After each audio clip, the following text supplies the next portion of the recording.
இயேசுவே நன்றி, வாழ்வு தரும் வார்த்தைக்கு.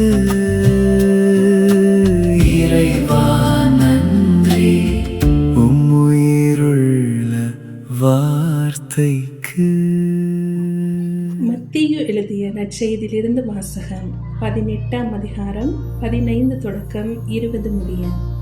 அக்காலத்தில் இயேசு தம் சீடர்களிடம் கூறியது: உங்கள் சகோதரர் சகோதரிகளுள் ஒருவர் உங்களுக்கு எதிராக பாவம் செய்தால், நீங்களும் அவரும் தனித்திருக்கும் போது அவரது குற்றத்தை எடுத்து காட்டுங்கள்.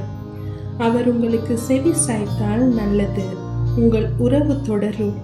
இல்லை என்றால் 2 அல்லது 3 சாட்சிகளுடைய வாக்குமூலத்தால் அனைத்தும் உறுதி செய்யப்படும் என்னும் மறைநூல் மொழிக்கு ஏற்ப உங்களோடு 1-2 பேரை கூட்டிக் கொண்டு போங்கள்.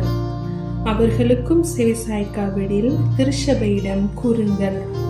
திருச்சபைக்கும் செவிசாய்க்காவிடில் அவர் உங்களுக்கு வேற்று இனத்தவர் போலவும் வரி தண்டுபவர் போலவும் இருக்கட்டும். மண்ணுலகில் நீங்கள் தடை செய்பவை அனைத்தும் விண்ணுலகிலும் தடை செய்யப்படும். மண்ணுலகில் நீங்கள் அனுமதிப்பவை அனைத்தும் விண்ணுலகிலும் அனுமதிக்கப்படும் என நான் உறுதியாக உங்களுக்கு சொல்கின்றேன். உங்களுள் 2 மண்ணுலகில் தாங்கள் வேண்டும் எதை குறித்தும் மனம் ஒத்திருந்தால் விண்ணுலகில் இருக்கும் என் தந்தை அதை அவர்களுக்கு அருள்வார்.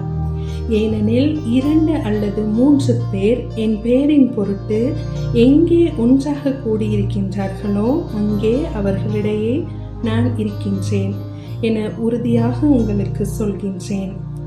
இது ஆண்டவர் வழங்கும் அருள்வாக்கு. கிறிஸ்துவே உமக்கு புகழ்.